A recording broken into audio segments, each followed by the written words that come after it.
legal team of the presidential candidate of the Labour Party, Peter Obi, have vowed to take action against the Independent National Electoral Commission Chairman Mahmood Yakubu following the deliberate refusal of the Commission to allow the legal team of the LP candidate inspect election materials in line with the order of the Court of Appeal. The court in the ruling last Wednesday refused to grant a request by INEC seeking to vary the order of the court granting access to Mr. Peter Obi as well as the People's Democratic Party counterpart, Atiku Abubakar, to inspect the bimodal voter accreditation system BVAS and other election materials. Joining us now is Mr. Peter Obi, presidential candidate of the Labour Party in the February 25th election held in Nigeria. Good morning and welcome to the morning show. Thank you. Mr. Obi, good to have you back with us on the morning show. Thank you. I'm tempted my to dear ask brother, you, Dr. Ruben. I'm tempted to ask you, how is it going? Après la guerre, as the French would say, but it looks like the war in this particular election is still on, and the race is still on. So how do you assess your journey so far? And what are you saying to your supporters and Nigerians, many of whom are disappointed with the conduct of the process so far? Well, my dear brother Ruben, my first question is to thank you for always inviting me, being there for Nigerians, thank the Arise facility for what they've done. My first is to thank God Almighty for His keeping Nigeria, protecting it, and blessing it. Thanking the good people of Nigeria for their interest and participation in trying to build a new Nigeria. The journey so far has been very tough. But that is what is expected. It's been difficult because you're trying to change what is there that hasn't kept us where we are. So it's going to be difficult.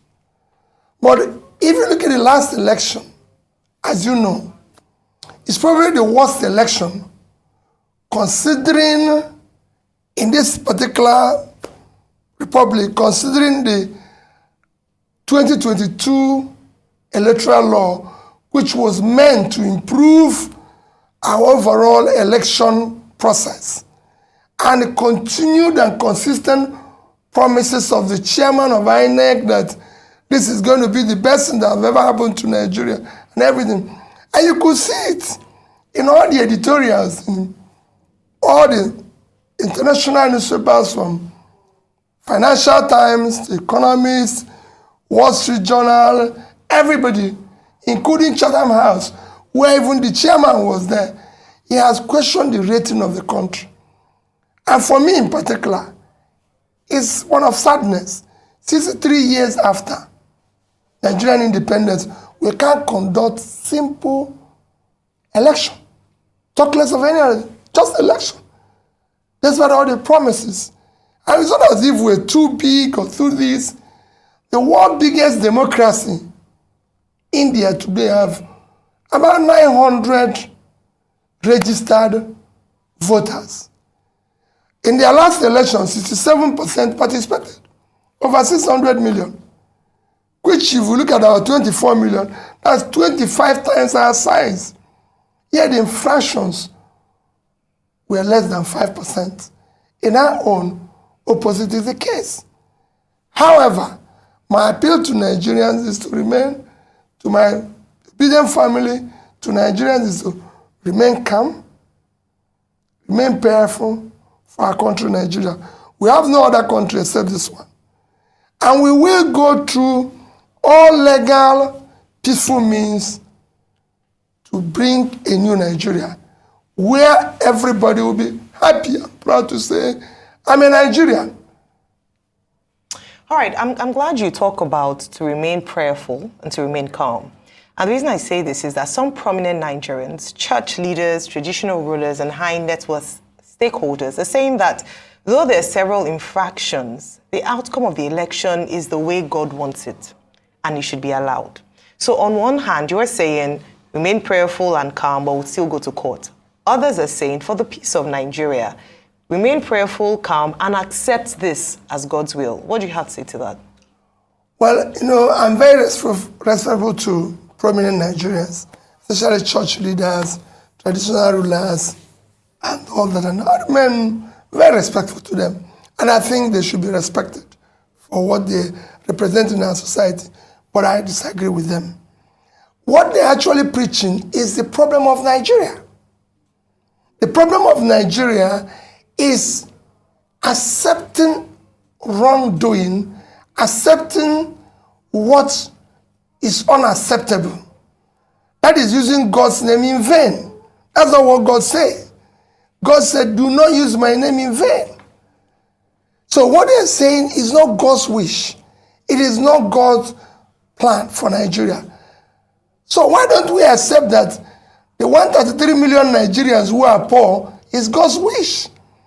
Why don't we accept that 95 million Nigerians living in absolute poverty is God's wish? It is God's wish that you don't have electricity. It is God's wish that our children are kidnapped. It is God's wish that we have collapsed primary health care, leading us to be the country with the highest infant mortality. It is everything happening is God's way. Not so what God says. No. God's wish is when you do the right thing. And in the end, it is not. This election was predicated and planned. And we have clear laws about the conduct of the election. If it was followed, if these results were uploaded from the booth, polling units, like they said, to the server and everything, we won't be here. I won't be talking about it. It would have been concluded in a matter of hours without anybody arguing about it. But it is not God's wish that you do the wrong thing. It is not God's wish that you go and rob a train and make money and start sharing it. It is not God's wish. This is what is killing the country. People come here, take public money, and then go and give it to people in the church and treasure, and they say it's God's wish, and start giving them title in the church, title in this. That is what we are fighting. That's what we want to stop. We want God's wish to be truly God's wish. And that is when we do the right things, and God gives his blessing. What we are doing now is why they come. What do you tell the young ones growing up? That is God's wish that you steal? That is God's wish that you conduct a wrong election? So tell me the difference between those of us who are doing this and the armed robbers. What is the difference between us and the trained robbers? Let's be sincere with ourselves. That's why it's God's wish that somebody came to your station and said he knows a governor who have 22 billion naira stacked, and nobody's asking about him. But we are stopping young people who are carrying computer and questioning them and calling them names. That's not God's wish. God wishes something better. What I want is God to allow us to do the right things so we can start building a better country for our children. All right. So there are several, messaging and news going on around that INEC is not allowing your legal team to inspect the materials used, for the election. What's going to be your next action as regards this? Well, INEC is a public institution sustained by taxpayers' money, including you and me. And I believe there's law about public institutions. If there's anything, they should be open because they conducted an election. Is that everywhere? If you do something and people are not satisfied, it's for you to open up yourself. This is not the first time I'm going to court with INEC. Since 2003, I would say several times, I've had to challenge INEC result. Remember that I'm the first governor in this country to come through the process of court by being in court for 3 years. Throughout the 3 years, I was in court with INEC giving me access to whatever materials they used to conduct the election. You've conducted the election, Rufai. You've announced or declared the winner. I'm only asking, can I have access to the documents and materials You used to arrive at that. I'm not asking you to change what you said. And remember, like I also say people, I'm not challenging their declaration. Sorry, I'm not challenging who they declared. I'm not challenging whatever the outcome. I'm challenging the process which they arrived at their declaration. And unless we do that, we're not going to stop the rascality we witnessed in that election. The process through which people come into office is, for me, I said it everywhere, is far more fundamental than what they do thereafter. There's a process of doing things. There's a process of arriving at any destination. If, like I said in my press conference, if you're going to answer His Excellency, the process of coming to that position must be excellent. If you're going to be a bishop, there's a process of being a bishop. Dr. Ruben is a doctor. Why didn't you call me a doctor? Don't that look like a doctor? You called him a doctor because he went and read PhD. Rufai might be awarded a doctor by university. So he's a doctor. But you can't just go on the street and say you're a doctor when you're not. So there must be a process, because even if it's going to be awarded, you must have done something that merited you to be awarded that. Or you must have, like Ruben, went and read PhD. Otherwise, we're all doctors. So a process is important. Right. So what would you be doing next, really, if they're not granting you access to this? We'll follow the law. We'll go back to the court and say, what you granted, these people are not obeying. We're not going to be, for me, we'll do whatever is necessary within the law. Whatever we're going to do will be for the interest of the country. But they will give us access because they pronounce and declare somebody. So we must have access to the process they arrived at that. Since February 25, there have been reactions to your participation, to your role, to what you represent.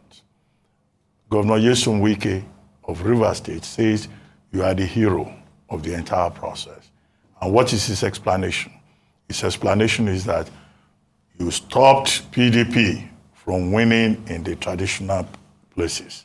And that for doing that, as far as he is concerned, and for making Southern presidency possible, you are his hero.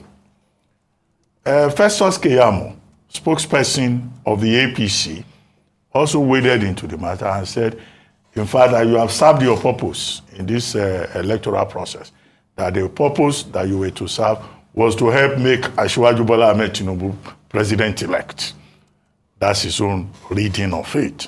He says, because without you stopping the PDP in their traditional states, Bola Tinubu will not have emerged as president-elect.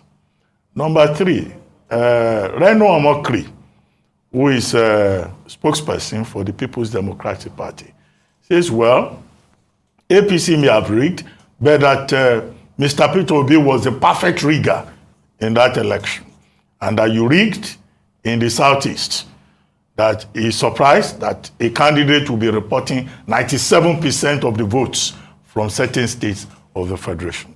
Of course, Atiku Abubakar, presidential candidate of the PDP himself, had admitted that your leaving the PDP hurt his chances in that election. What do you say to these general comments on your presidential race? Well, Ruben, my first reaction generally is that I contested the election. I wasn't contesting it to help anybody to win. And I continue to say that even the declared winner did not win. You might have been declared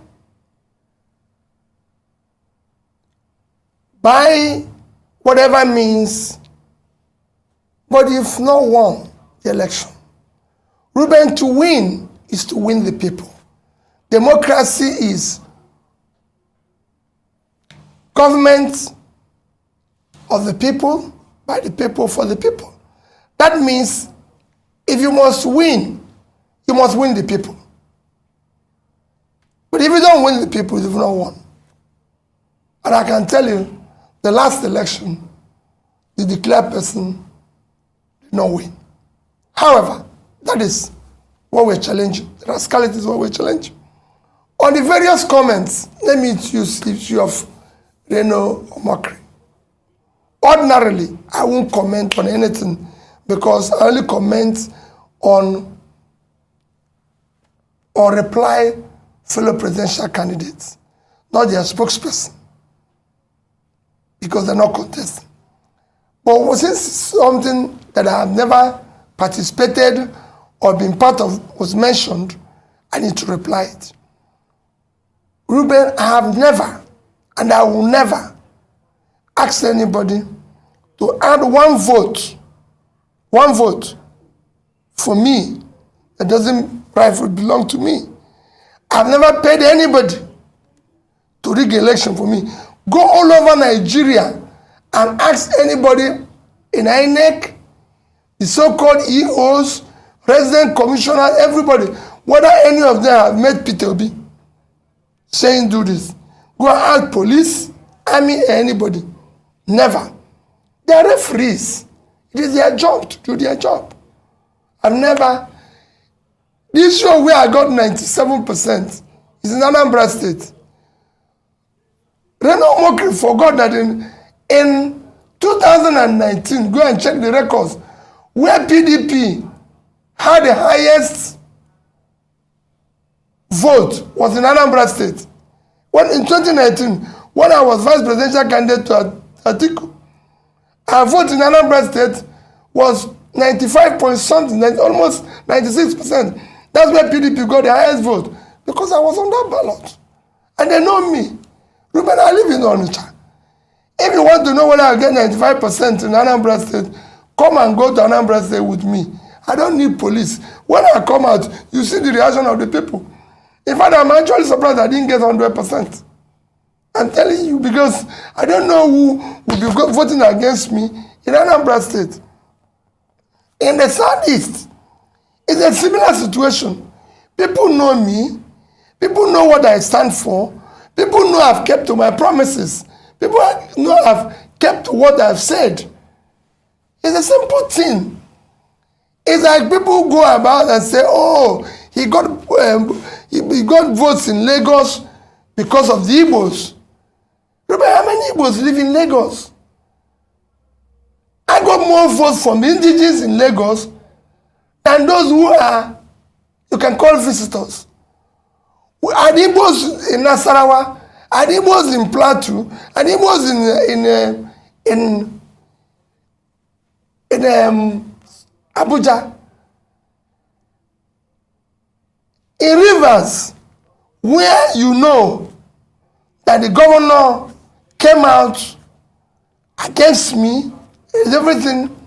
I said, if the real vote of Rivers were counted, Ruben, I won. I have over 50-something% of the vote. The other two parties were sharing the order. And it was, I won in Asorok. So, will you say it's rigging? Which machinery do I have to rig? I have no councillor, I have no local government chairman, no this thing. I'm not in control of police. I don't even know any DPO. So which machinery will I use to rig? How will you do? They are the ones who I believe in this. What they are doing is what I'm trying to change. So those who say you have satisfied what I came for are part of the people we're trying to change. All right. Okay, so let's talk about the obedience movement, especially post-presidential election. Now, what some of your candidates under the Labour Party umbrella vying for governorship, of the role of governor, is coming under that umbrella of the obedient movement. And some people have said that, say what you may about the presidential elections, something has changed, something has happened, there's a force. And that was driven largely by the obedient movement. And so the question post-presidential elections is, how are you going to leverage that power, that force, so it's channeled to what you want, your beliefs, your ideals, your values, because it's also very easy for such a force to be misdirected, because there's such momentum, passion behind that movement. How would you leverage that? Number one. Two, to channel it towards the governorship elections. We have Lagos GRV, we have Mr. Ken Pella, who came from Delta State, and a few other principles like that in other states. Then beyond that, on a lighter note, you're known for, you've just reconfigured the term beavers. So it's originally called by Model Voter Accreditation System, and you've now called it Best Values Acceptable to Society. Please Basic values, sorry. Acceptable to society. If you'd like to shed more light on that on a lighter note, it would be great. Well, let me start with the obedient movement. Because Nigerian politics have been largely transactional. When we were starting this, people didn't believe what we were trying to do. The consequence is that we didn't have candidates for governorship in most of the states.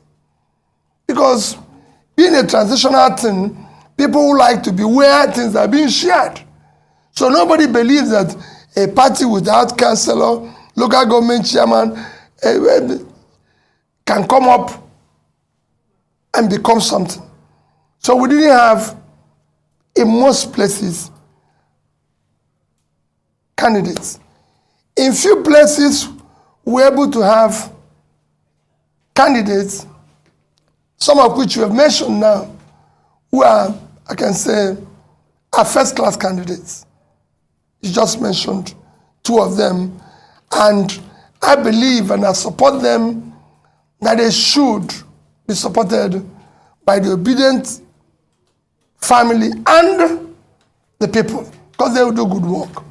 If you take Charvi here, young man, excellent background, good education, you can have better than somebody who have a degree in MIT. So these are the quality. In some places, we're going to work with some good candidates, because there's some places where we don't have, if you look at my southeast, we only have candidates in 2 states. We don't have in Iboni. And some other places, in the north we have in Plateau, we don't have in Zamfara. So there's places, there's a few of them, and we're urging people to support. And where we're going to have partnership, like if you go to like Cross River State, where we have someone like Professor Sandy Ono, the senator, running under PDP, which we are considered an excellent candidate. So we support them. For me, it is about having competent, credible people who have proven integrity and track record that can do well. It's not just about saying, it must be Labour Party always. No. Where we think we have good people, we support them. And I'm supporting them. Where we think we have somebody better. And the same thing is what I preach to people. Don't say, because this is... With time, we will build this institution and ensure that everything we are doing is the right thing. But it's not going to be overnight.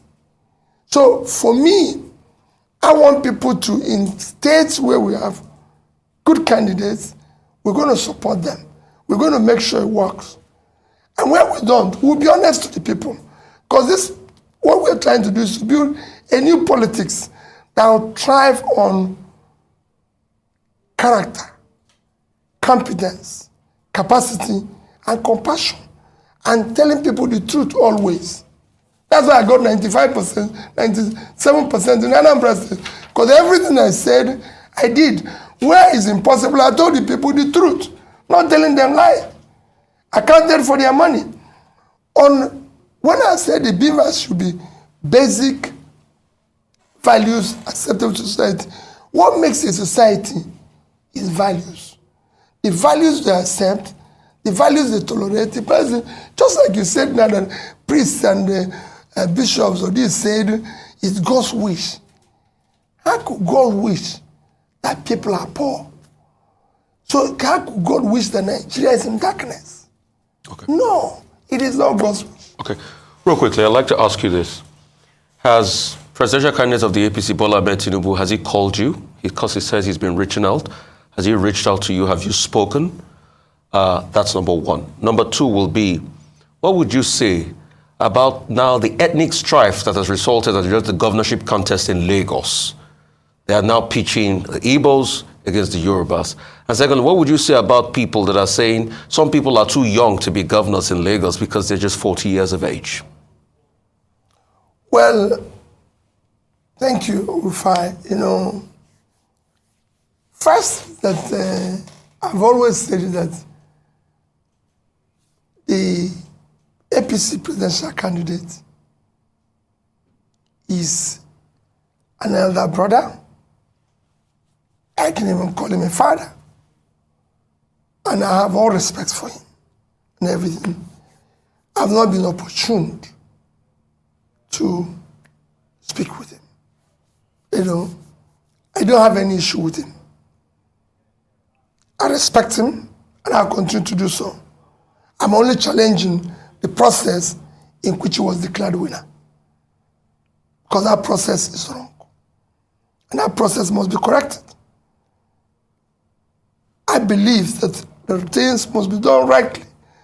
We must follow the law, rule of law. We must have a society where things are done in a decent, organized manner. Especially as we're trying to build this new nation that will be exemplary and the world will take us serious and respect us. Number two is that what you see as ethnic strife is just people trying to hide under what does not exist to cause confusion. There's no such. The vote that got in Lagos, I said it earlier, without knowing you were going to ask it, got across everybody in Lagos from the, call it Yorubas, Igbos, Hausas, Jijons, any of the tribes that reside in Lagos voted for me.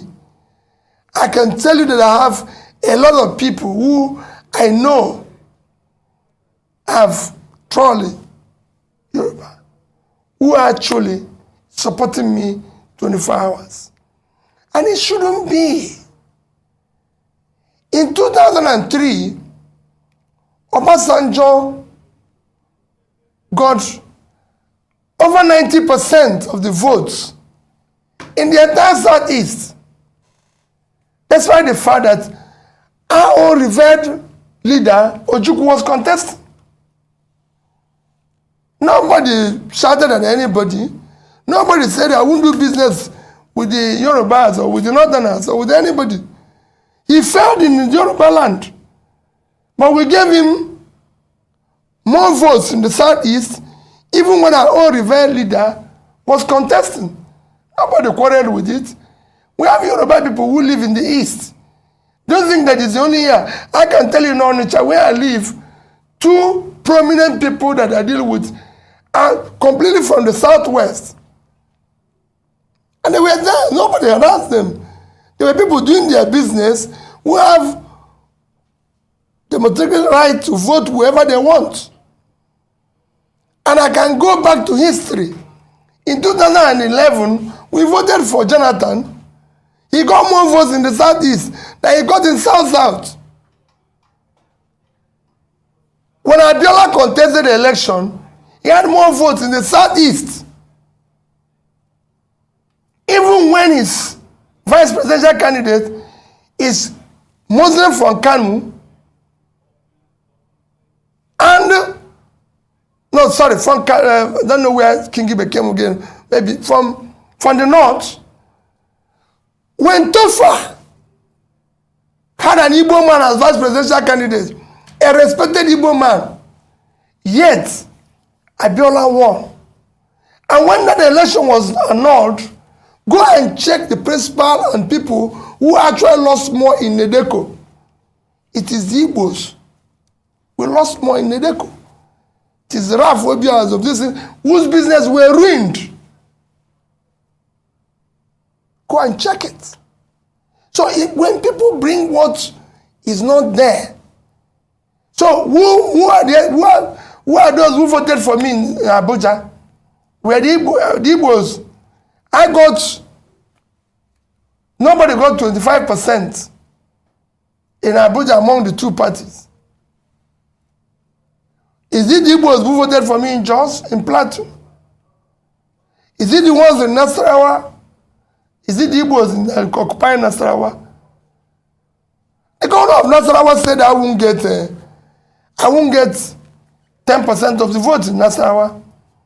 The governor of Kaduna said I won't get 2,000 in Nasarawa. In Kaduna, I got 300,000. So let us not, at 300,000 Igbos in Kaduna. So where does this start? It's just people, I'm appealing to people for the interest of Nigeria. Today, we have a Pakistani as mayor of London, an Indian as prime minister. And they are doing far better than we're doing.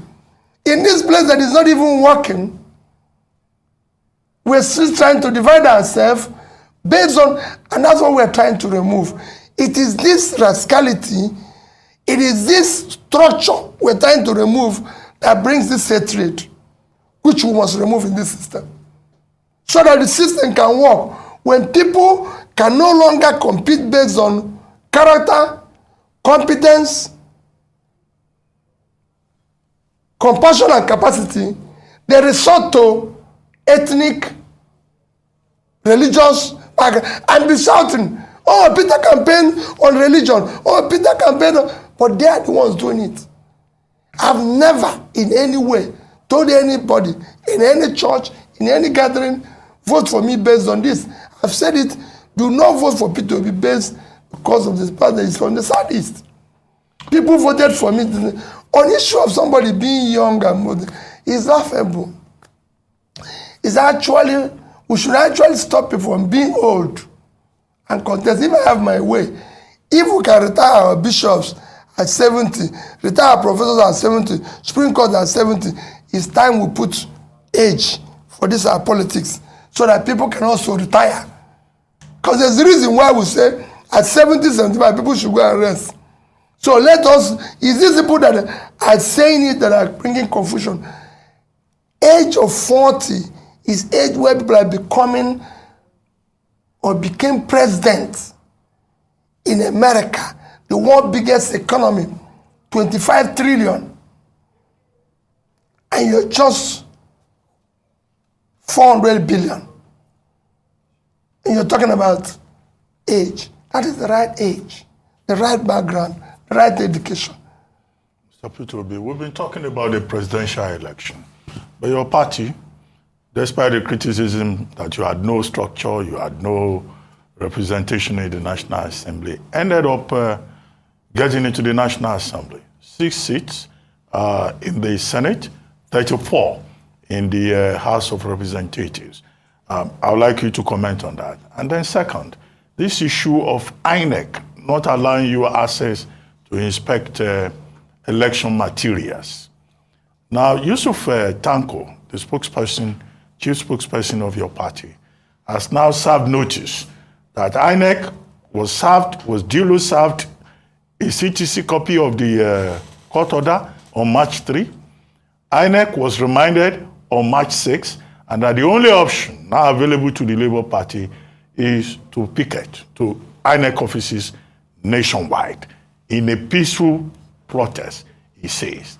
But has it also occurred to the party to seek the option of going back to court to make it clear to court that INEC is guilty of contempt, is contemptuous of the court order?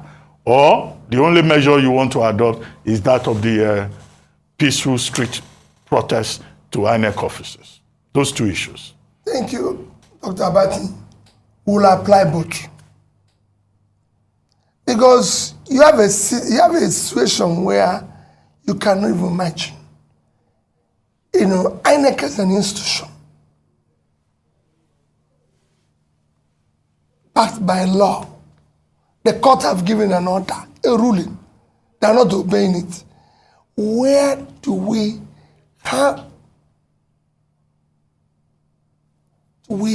start to build a nation? The most important ingredients of what makes a nation is the rule of law. And I've said it when I was campaigning, that we must govern by rule of law. Ruben, the biggest contributor to the Western economy today, in terms of GDP, in terms of their growth, is intangible assets called rule of law. The reason why people want to live in America, in Britain, in anything, is not because things that happen here don't happen, but because if it happens, you can seek redress in court and it will be obeyed. It's because if you call police, it will nothing else. Nothing else. I have somebody who told me an interesting story.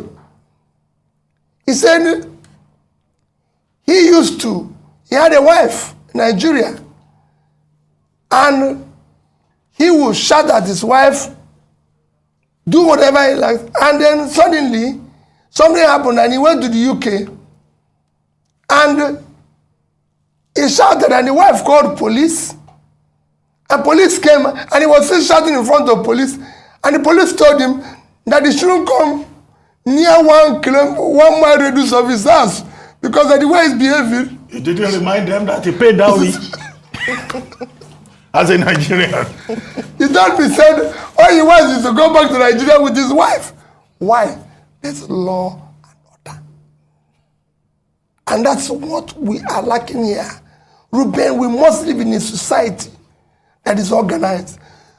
Today, with the way Nigeria is, considering how bad things are economically, what the world expected of us in 2023, there was so much expectation, is to have free, fair, and credible election where the new government will come to start. When you talk about people say low-hanging fruit. The number one low-hanging fruit here is to start governing by rule of law. If you start it, you start changing this country. And that I'm committed to. And I urge INEC to please help the country. The image of the country today, our strategic importance in Committee of Nations, is being put into question by all this rascality. National Assembly elections and how you intend to leverage on for that me, victory. I thank God that we're able to get the number of seats we received.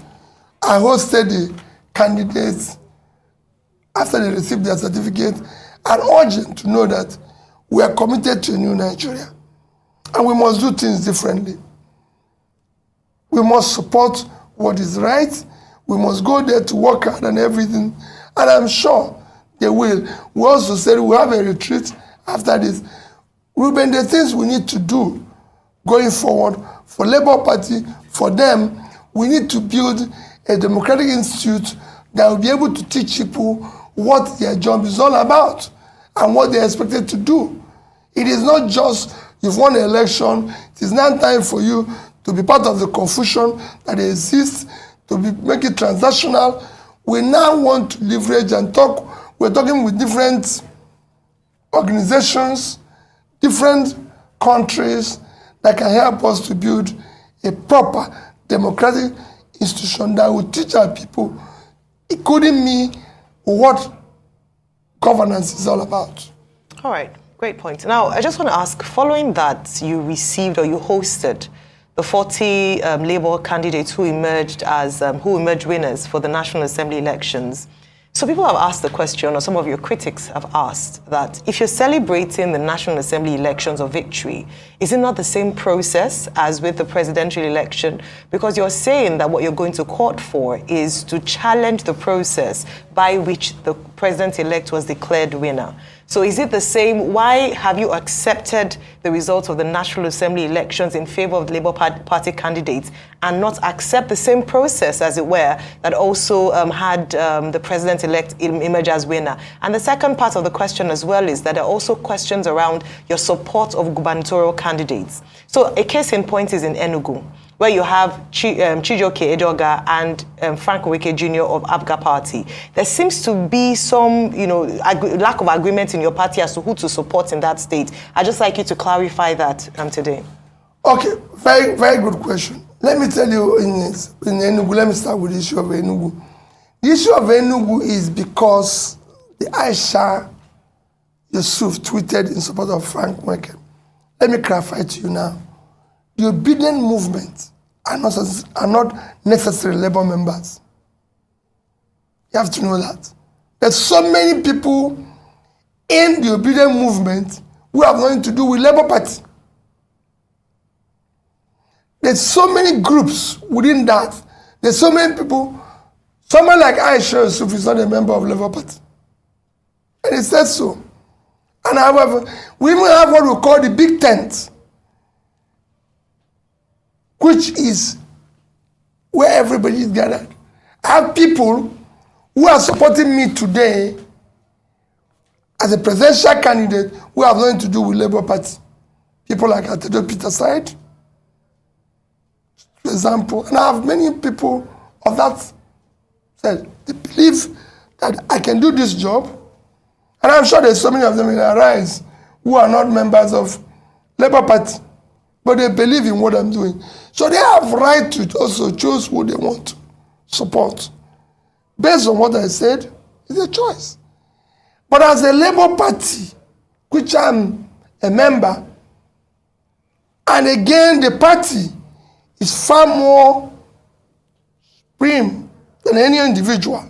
I'm just a member of Labour Party.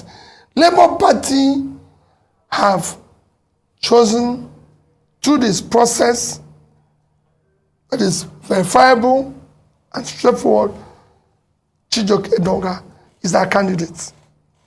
And that I stand with, because I'm a member of Labour Party. The obedient members of obedient family have their own choices. I can't question them. So that's the difference. So let's do. And then on the second question you asked about issue of whether National Assembly, they're not. Remember, INEC said House of Representative was going from the through to the server. House Rep was going through, but it's only presidential. So by that, they have defined a process. They have accepted a process. Go and read their law. In the other two, they followed that process. In this one, something happened. They gave an excuse. We shouldn't be there. Because they know what they're doing. Okay. So let's come to Lagos. What's your support like for the Labour Party governorship candidate in Lagos? And also, there's been a dichotomy. In fact, at some point, they were saying there was going to be a possibility of the PDP, Labour Party, and a couple of other parties doing a deal in Lagos, but that has not fallen through now. There's also the Jandor factor. Jandor has been saying he's fought, godfatherism with the APC and all of that, that he was thinking, this was the time of the PDP. He's come here to argue a couple of times that most of the votes you got in Lagos were also PDP votes. I mean, what do you say about that dichotomy vis-a-vis your own Labour Party candidate in Lagos? Another question I'd like to ask you is this. In this our country where rule of law has been put on the background, that people don't even obey court judgment again. It might sound like a funny question, but in a case where a court judgment gets in your favor, maybe in the Supreme Court, and it's not obeyed, what happens? Because that's the kind of dichotomy and anarchy we've put on the land. And this your newfound friendship with the PDP. Are you people challenging this together? Have you been talking to Alhaji Atiku Abubakar? What have you people been saying to each other? Because both of your vice presidential candidates had a joint press conference together. Well, let me say this. There's no partnership between Labour Party and the PDP.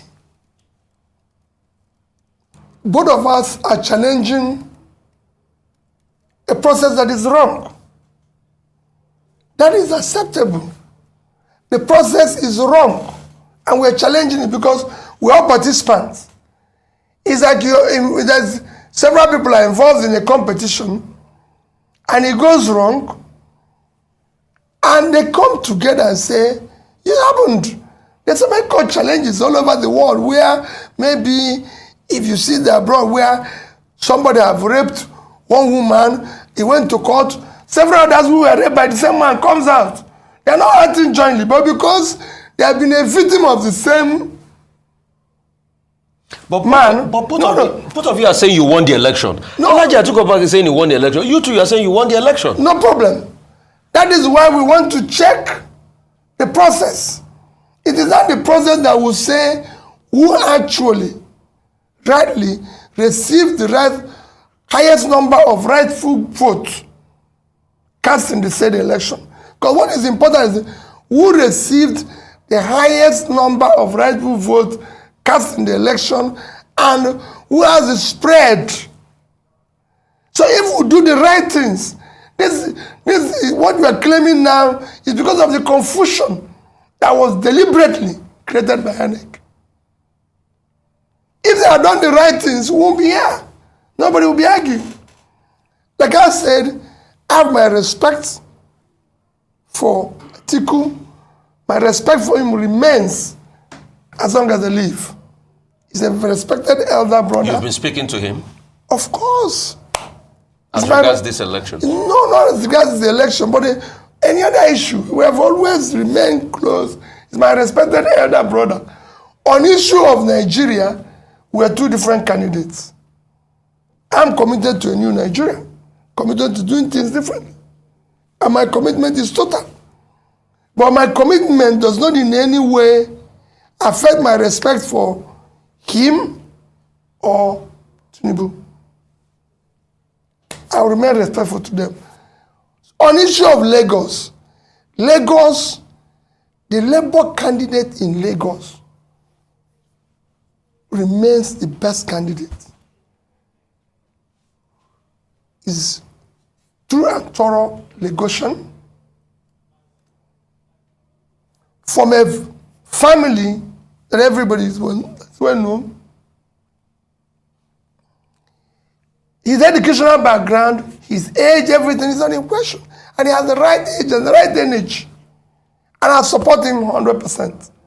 So do I do whoever Labour candidate that will be choosing through the right process. I told you here that we don't have candidates everywhere. We have maybe 5, 6, or 7 candidates, and I support them. Wherever you see me not supporting our candidate, Labour Party, especially our chairman, must have maybe worked with them in partnership or somehow to be able to achieve what we achieved in the last election. And Labour as an institution is bigger than me. And I respect and take the ratings of the chairman. Because we want to build institutions, so it will work. Even if I'm the leader, I believe in the institution, and I must respect the institution. Not some of the rascalities I saw in other parties that makes it not work. Because people think they're bigger than the party. I'm not bigger than Labour Party. Labour Party remains bigger, and also whatever directives. So I assure you, we support GRV, and I can tell you, he's a fantastic candidate. Okay, Mr. Obi, here is a friend of yours. I don't want to name him on television. Responding to the point you made about age. Maybe you want to clarify that. He says, remind Peter that if he's going by age, at 63 years, he himself isn't qualified We should be talking about credibility and the characteristics of leadership, irrespective of age. 63 years. Who is 63? That's what he's saying about you. I'm just reading what he sent to me. He said, it's not about age. The task of nation building is a mutual responsibility between the young and the old. The old contributing experience and maturity, and the young collaborating with audacity and diversity. In the USA, that he quotes, the use of age as a criterion for any job is considered discriminatory, just like religious and gender discrimination. So Peter Obi is out of place using age against his co-contestants. That's what this person said. Remember when I quoted age, I wasn't talking about myself. Remember? Yes, I didn't say so. They asked me that somebody said 40 years is too young for Lagos State. Yeah. That was when I said that people who are talking about age, that is them that are above 75 should actually retire. But let's not compare age in the US and here. Please. Ruben, in the US, life expectancy is 72.5 years. In Nigeria, life expectancy is 54. So at 70, you've actually passed 16 years. Your life expectancy. You already an expired product. Yes, we should have gone. So, and some of these people who are saying this have contributed why people are dying, where we have high infant mortality. So let's not compare the two. It's not the same society. Life expectancy, somebody who is 8 in America is different from somebody who is 80 here. So you cannot compare the two of them. I'm not going to go into life expectancy, but I assure you, and two, I'm not 63 years old, Ruben, as maybe right, maybe wrong. My affidavit letter, which I say carry along, my mother gave me since 1970, is that I was born in July 19th, 1961. On what market day was So if anything is wrong, for the benefit of the man asking the question. if anything is wrong, I hold my mother responsible. But she's been a wonderful woman. I didn't have the privilege of my father giving me any, so it's my mother who gave. So if you follow it, Ruben, I'm still going to be 62 in this July. So I'm not splitting, I'm not comparing the age and all that. But I assure you of my commitment is, and I listen to what he said, we need experience of age. But the age and the old have not used that experience. Rather, what they are doing is claiming experience in failure. They've not used it to progress the place. Rather, they tell you, do you know I've been doing this for 30 years? And so what? The place failed. How can you claim experience in failure? If you have been doing it for 30 years and we're in this mess, then you should actually cover yourself in shame. Not saying, I've been around for 20 years. Thereby, it's my entitlement. No. You have to claim entitlement where things are progressing, where things are going well. And that's what it should be. Okay. Now, one of the reasons why the age conversation has come up, particularly with Gbadebo Rodsvivo in Lagos State, is also looking at his political experience.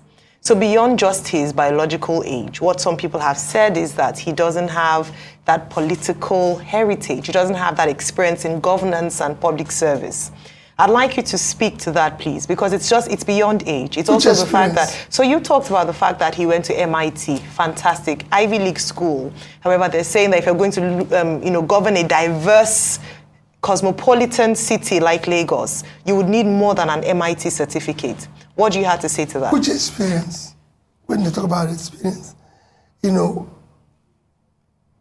sister, when I was campaigning to be governor of Anambra State, I've never worked in government. I've never had anything to do with government. I was faced with the same thing. I was his age. I was just about, I started campaigning in 2003. 2001. I was just 39. By the time that the election took place, I was 41, 42. So I was at that age. And it was the same thing. People were saying, hey, who is he? He has never worked in government before. He has not done this before. The only experience they can claim is the same experience of corruption, experience of stealing, experience of doing the wrong thing. In fact, at times it's good to bring somebody who doesn't have that experience so he can clean up the mess. I came in without that experience, and when they wanted to teach me that experience, I told them they are wrong.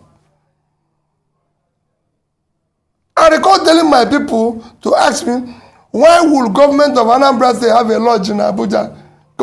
They said, because every state have it. I said, well, we can't. The government doesn't live in Abuja, so shut it down. Why would this one happen? Why is government going to have 18 guest houses? They said, because that is all them, because you have guests. These are things we shut down that made us have the money to do the work. So the experience they have is the experience I'm trying to remove. That's the structure that I'm telling you about. What you saw is challenging now is the structure that we are saying we have no structure, we have no structure. That's the experience. As far as I'm concerned, he's at the right age, the right energy, the right educational background. Whatever there is that you think is lacking, because of his exposure and everything, he will be able to read it. A job of a leader is always listening and learning. Okay. And I did that, and we succeeded. Listen to the people, do what they want, prove your integrity, and look at your background, where you're coming from. Remember that if you steal, it's going to show in the alumni listen of MIT that you're not a thief. Okay. Okay, real quickly, so just to get it clear, you were born in 1961. That means you're going to be 62 this year. Yeah. Secondly, I'd like to ask, what is now the level of your relationship with Governor Soludo of Anambra State? Because we remember the brouhaha about the letter that was written then. We remember all that transpired. And the fact that the words were, oh, you are not prepared, you are probably going to hinder, you know, the Igbo chance and things like that and all of that. And what's your reaction to people that call you an Igbo presidential candidate? I win only 2 states. Eh? I win only 2 states. You said you win only 2 states. Yes, but you've won more than 2 states today and you're challenging further. So what's your reaction to all the things Governor Soludo said? And what would you like to say to Governor Soludo now if he's watching with all of this that has happened? First is that Governor Soludo remains, number one, my respected elder brother. Always. He's my governor, so I respect him as my governor. And I always remember in prayers that he governed the state very well, because at the end of the day, I live in Onitsha. If anything goes wrong, it affects me directly. So I always remember him in my prayers, and I always wish him well. We never had any agreements. His political understanding or his stand does not in any way affect me. We're family, and we remain family. And I will never in any way make comments and everything. What he said, like I said when he said it, that he's a professor and a trader. So 2 of us have different ways of reasoning. You can't expect a professor, a trader to be thinking like a professor. Neither will a professor, but that's where we are. So there's no problem between the 2 of us. We are friends, and we remain so. Well, for this... On the other, it's what you mentioned about the issue of age. I'm not against age. If you're 70 and you're healthy and everything, Andy said age should not be used, especially to talk about inexperience. I'm also saying that age at certain times should be used to say you can no longer physically, because the job requires physical energy. I can tell you, go and ask those who know me very well, I used to travel to London and back here 3 times in a week. I arrive in the morning, come back in the evening, arrive in the morning, come back in the evening. Today is not possible. I was doing it when I was 30s, up to 40. Today, I probably need to break it. So if I get to 70-something, it won't be the same thing. If there's anybody who can move anywhere, I went to not just 36 states when I was campaigning, I went to over 100 places. If I go to your state, which state are you? Ogun State. Thank you. Go. I'm the only person who went beyond one. Listen, if I go to Ogun, I'll visit another place. If I went to Oyo, I went to Ogbomosho. I went to Oyo State. I went to Adamawa. I was in Numan. I was in Mubi. I was in Medugri. I was in Biu. I went to Edo. I was in Auchi, Uromi, and this. It was possible. The other candidates can do the same thing. They can knock themselves. It has to do with physical energy. Well, Mr. And it's important. We have to begin to wrap up now. Thank There's you. just one more thing for you to respond to. There's something circulating on social media over the weekend that you were a member of the Association for Better Nigeria that supported the annulment of the June 12, 1993 presidential election. And they've been passing it. In fact, if you circulate it, it will say forwarded many times. So were you with Aton Zerebe, who led that movement at that time? In 1993, Ruben, I lived in England. I had nothing to do with politics. I've never even, in 1993, my business was between here and the UK. I was living in England with my family. You know, if you want to know, my son was born in 1993, December, and go and check his birth certificate. He was in England. It's today, go and check it very well. So my daughter, go and check, there were primary schools in England. They can have little people who are in primary schools in England, and I'm in Nigeria, doing better Nigeria. Well, my wife lives there. So who are they living with? So the people do all sorts of things. I was not involved in politics. Never even voted as at that time. You know, I was actually probably a businessman contributing to building a better Nigeria, involved in supporting Nigerians in different areas. Just like I said, I supported Abiola when he contested because I listened to what he was doing, and I was doing so in my capacity in different ways. And when he failed, they started Ndeko. There's other people who are involved in it, like Raphobia, whom I mentioned, or Leighton and who will tell you they know me and everything. So I don't know what they are talking about. It's not me. Maybe they're just faking. You know, they come with all sorts of lies here. They say, oh, he's doing this. He asked me now about issues of Lagos, and I've said there shouldn't be ethnic tension. People should go out and vote for Badebo. It's the right candidate. Like they go out and vote in other areas, even where I mentioned that if you have competent people in other parties, vote for them. Okay, on that note, we'd like to thank you very much, Mr. Peter Obi, for joining us today on The Morning Show. Thank you very much indeed.